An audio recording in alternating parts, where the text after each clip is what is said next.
Hey friends, welcome back to Friday Favorites. I'm Jordan, and each week we're digging into scripture and talking about women in the Bible that we can learn something from. I'm calling them my Friday Favorites. Now, I want to give you a quick trigger warning. This story is pretty intense. It's not one of the most popular women in the Bible. In fact, a lot of us probably don't even know her story unless you have extensively studied scripture. It's a hard story to read, and so I just wanted to offer this to say, hey, if you've been the victim of abuse, sexual trauma, any of those things, I want to give you a fair warning. Dinah actually probably could have invented the Me Too movement. So we're talking about Dinah. You may have never even heard that name.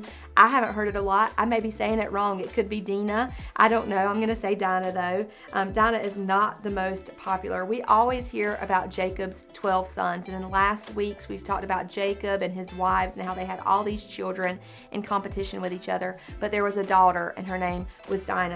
Now, we don't hear too much about her, but her story is pretty terrible, and it takes place in Genesis chapter 34. So we're still in the very first book of the Bible, and I'm just going to read the first 7 verses of Genesis 34 for us. It says, Leah's daughter Dinah, whom Leah bore to Jacob, went out to see some of the young women of the area. When Shechem, son of Hamor the Hivite, who was the region's chieftain, saw her, he took her and raped her.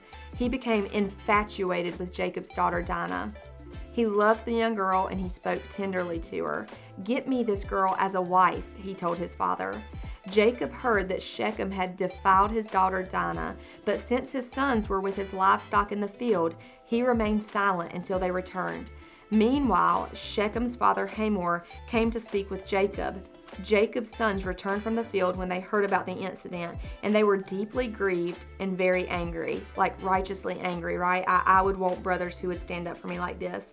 For Shechem had committed an outrage against Israel by raping Jacob's daughter, and such a thing should not be done. Now, you can go read the rest of chapter 34. It tells you in depth exactly what happened. But basically, Dinah's brothers sought revenge, and they come up with this great scheme because Shechem wanted to marry Dinah even after he had raped her. And so they came up with this plan. They were like, absolutely, we will give you our sister Dinah in marriage, but first, all of your men must be circumcised, because God had made this covenant with Israel. Israelites were circumcised people, and so they were like, hey, you can have Dinah, but you've got to adapt to our customs, circumcise all of your men. Now, I can only assume, not a man, so I've never experienced this before, I can only assume that this was incredibly painful. So while they were still sore, Dinah's brothers broke into the camp and had this massive slaughter of Shechem's men.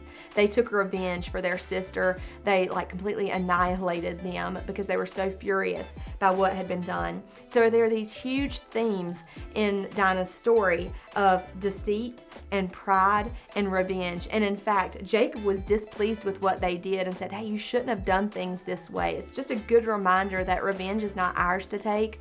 If we are being done unjustly, we can leave that in God's hands, because God has a much better plan for vengeance anyway. So their father condemned and prophesied that this would actually cause them trouble in the future. Now, unfortunately, we don't hear much else about Dinah's story. The Bible is pretty silent about her. There's no marriage mentioned. There's no children mentioned. She was with family later when they traveled to Egypt in the middle of a famine, so we know she's still a part of the family.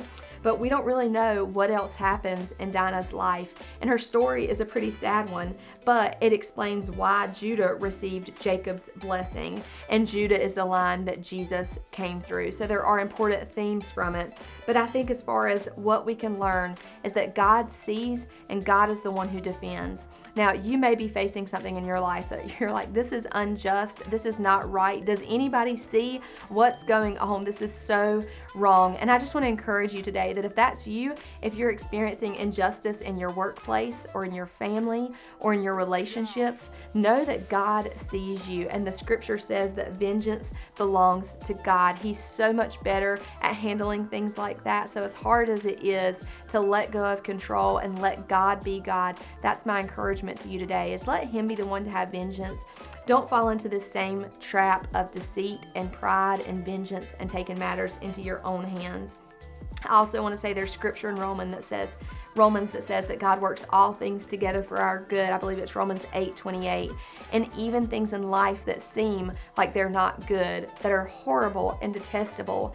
God is so good that He can turn those things and use them for our good. So I just want to say, if you have been the victim of sexual abuse, of mental abuse, of physical abuse, financial abuse, any of those things, if you have been wronged as a woman, I am so sorry that you went through that, and know that God absolutely hates what you experienced in that season or that situation. But my prayer is that you'll let God in, let Him begin to heal your heart, and let Him work all things together for your good.